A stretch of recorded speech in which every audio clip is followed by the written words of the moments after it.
السلام عليكم ورحمة الله وبركاته داوديال kusoo dhawaada muuqaalkeena maanta waxaan ku soo qaadan doonaa muhiimadda ay leedahay guusha. Waa maxay guul? Yaa guuleysan kara? Sidee loo guuleysan karaa? Maxay tahay muhiimadda guusha? Ma guuleysan kartaa adiga? Su'aalahaasi oo dhammi waxay la xiriiraan guusha. haddii aad channelkan ku cusub tahay fadlan subscribe noo saar. qof walbo adduunkan ku nool waxa uu jecel yahay inuu guuleysto, laakiin guusha ma ku timaado riyo badan, hurdo badan, labis badan, sheeko badan, fadhi ku dirir badan, inaad tahay qof xoog badan. taa cagsigeeda guushu waa himilo iyo fiisi aad leedahay oo aad gaarto.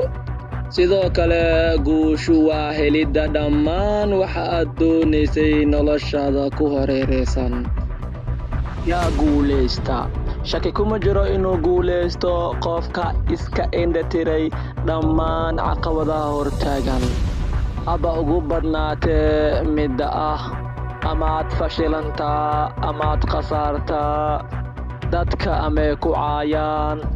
waa dulqaad iyo ku celcelin waxa aad doonayso oo aad marnaba ka quusan inaad gaartid noloshaada. ma guuleysan kartaa adiga? waa guuleysan kartaa. waa guuleysan kartaa. istaag ee hadda bilow. istaag adigoo muuqaalkan daawanay. istaag bilow. waa guuleysan kartaa. halkaa ka siiba guusha. dhammaan dadka wada guuleystay ma ahan dad guusha ay la dhalatay, ma ahan dadka guusha saaxiib la ah, ee waxay sameeyeen wax walba oo ay guusha ku gaaraan. waxaa ka hor imaaday dhammaan caqabadihii ku hareeraysnaa, way iska leexiyeen, wayna iska indhitireen, wayna gaareen guusha.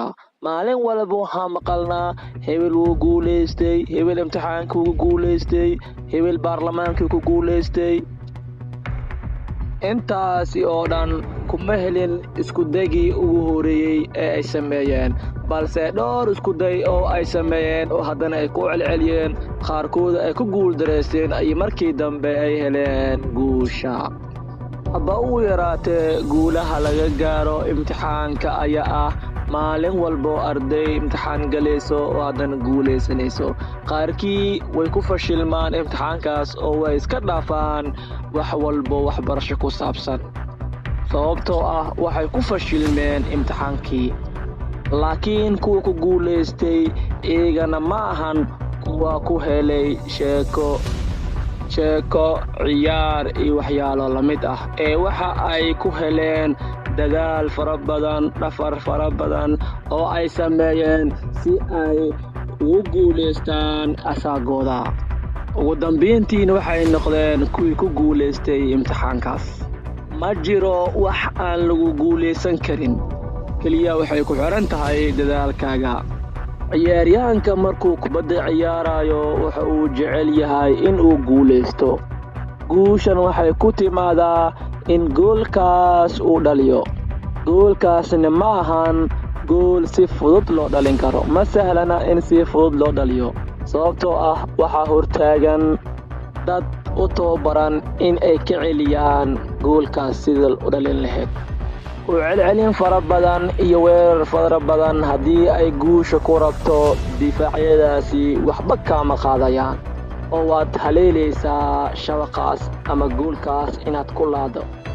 markaad u soo baxdeed guusha waa inaad isku diyaarisaa inta aad guul doonayso in ka badan inaad guul daraysanayso. ogolow guuldarada si aad adna guul u gaartid. haka quursan guusha, hana diidin guuldarada ku soo wajahday. samee isku dayo fara badan, maalin uun waad asiibi doontaa guusha. intaan ayaan kusoo gabagabeynaynaa muuqaalkeena maanta. haddii aad channelkan ku cusub tahay fadlan subscribe noo dheh, muuqaalkan like saar. mahadsanid daawade.